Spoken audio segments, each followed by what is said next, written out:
안녕하세요. 예수의 전설교회 안희한 목사입니다.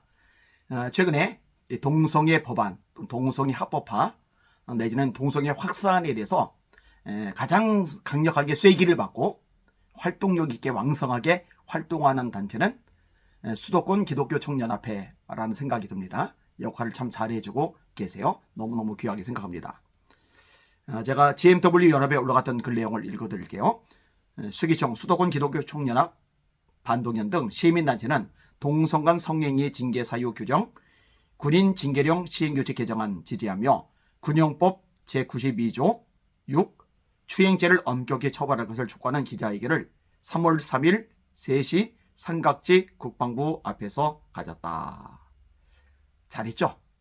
박수를 쳐주시고 지지해주시고 기도를 해주셔야 됩니다. 후원도 해주시면 좋고요. 성명서 내용을 제가 읽어드리도록 하겠습니다. 동성간 성행위 징계 사유 규정, 군인 징계령 시행규칙 개정안 지지한다. 윤석열 정부 이종섭 국방부 장관은 군용법 제92조 6 추행죄 엄격히 처벌하라. 군대에서 동성간 성추행 처벌 안 하면은 군대는 위계 질서가 명확하잖아요. 상하가 아주 뚜렷하잖아요. 그러면 이제 밑에 있는 사람들이 피해자가 되는 거예요. 우리는 끊임없이 언론 방송을 통해 보도되는 군대 관련 사건 기사들로 인해 극심한 분노와 스트레스를 겪고 있다. 우리나라 군대가 왜 이 지경으로까지 중심을 잃고 군대를 와야하려는 반대한민국 세력에 휘둘리며 허약해졌는지 납득이 안 간다. 왜 국방부는 국가 안보를 염려하는 다수 국민들의 목소리는 예민한 채 매국노처럼 유엔의 하수인 노릇이나 하는 국가인권위원회의 좌파 친동성애 시민단체들 목소리에 쩔쩔매는가? 우리는 국민의 이름으로 이종석 국방부 장관과 각군 지휘관들에게 엄중히 경고하며 국내법이 국제법이나 유엔 권고보다 우위에 있다는 사실을 다시 한번 상기시키고자 이 자리에 섰다. 지난해 2022년 11월 14일 행정절차법 제41조의 규정에 따라 국방부 장관명의 국방부 공고 제2022-420호에 의한 군인 징계령 시행규칙안 입법 예고를 보면 추행에 대해 아래처럼 구체적으로 명시되어 있다. 추행이란 군용법 제1조 제1항부터 제3항까지 규정된 사람에 대한 동성간 학문 성교나 구강 성교, 그 밖의 이해와 유사한 행위를 말한다. 이런 징계 대상 행위를 명확히 하고 징계 양정 기준을 신설 조정하고자 함이라는 개정 이후에 잘 나와 있으며 군용법 제92조 6 추행죄를 보다 명확하게 하기 위한 것으로 이해된다. 그런데 언론 방송 보도를 보면 마치 국방부가 큰 잘못을 저지른 듯 비난 일색의 기사가 대부분이며 이 기자들이 정신 나간 거죠. 언론들이 썩어버린 거예요. 한 발 더 나가 군용법 제92조 6의 추행죄를 아예 없애라는 주장을 스스럼없이 하고 있다. 이 나라를 무너뜨리려는 어리석은 짓들이죠. 이에 대해 상식적인 대다수 대한민국 일반 국민은 실로 어처구니없고 개탄스러운 마음 금할 수 없다. 군대라는 특수한 상황, 더욱이 남북 분단, 휴전 상태에서 징병제를 유지하고 군기강을 매우 중요시하고 있는 우리나라에서 가당키나 한 말인가?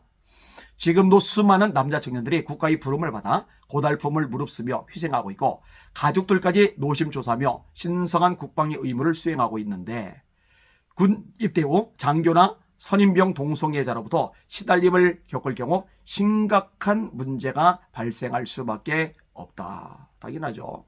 제 아들도 지금 군대 가서 군 생활을 하고 있는데 부모 입장은 다 똑같죠. 마음 쓰이죠. 근데 무슨 군대 내에서 동성간 성추행하는 거, 처벌하는 거에 대해서 문제를 제기를 합니까? 정신 나간 거죠. 상명하복이 엄정히 지켜져야 할 군대에서 지휘관, 상호관, 지휘관과 병사간, 병사끼리 동성 성행위가 이루어진다면 어떻게 될 것인가? 아무리 합의에 의한 상관이라 해도 상관과 고참의 명령에 따라야 하는 하관과 쫄병은 합의를 빙자한 강제 성행위의 위험성에 노출될 수밖에 없다. 이번 군인 징계령 시행규칙 안에 성희롱에 대한 징계 기준이 별도로 나와 있기에 추행은 남자와 남자 또는 여자와 여자 동성 군인 간 성행위에 대한 금지 규정으로 국한해 이해되는 게 상식이다.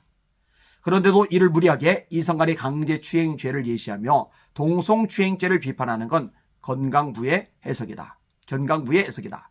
이 또한 당연히 군형법으로 처벌받는 행위이기 때문이다. 그렇죠? 동성 간의 성추행도 처벌받고 이성 간의 성추행도 처벌받는 거죠.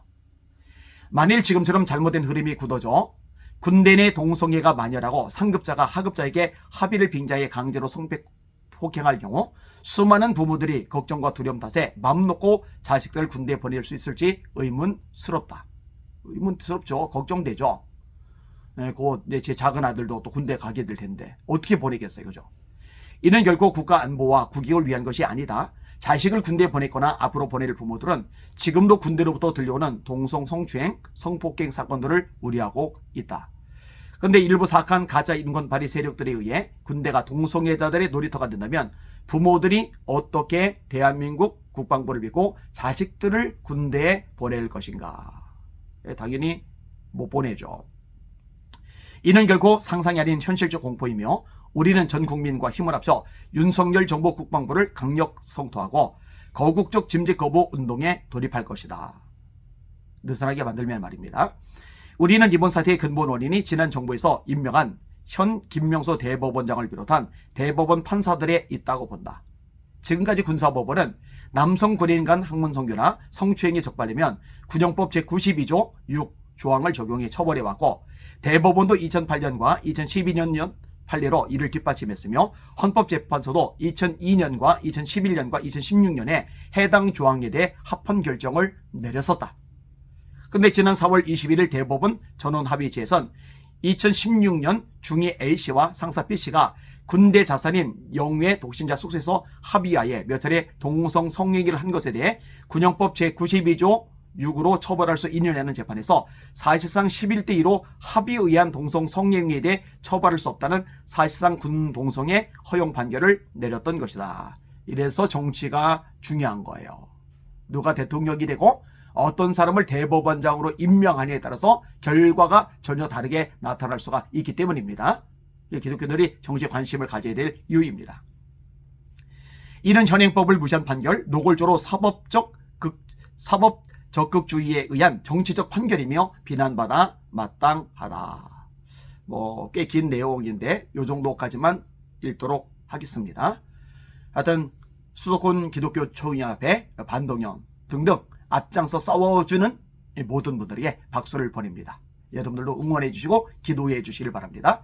그리고 한국교회가 힘을 모아서 이 법은 끝까지 싸워서 승리를 거둬야 됩니다. 안 그러면 한국교회 다 박살날 테니까요. 대한민국 문화가 엉망진창이 되고 말 테니까요. 이 선한 싸움에 힘을 내시고 주님 바라보시고 함께 기도해 주시기를 주님의 이름으로 부탁드립니다.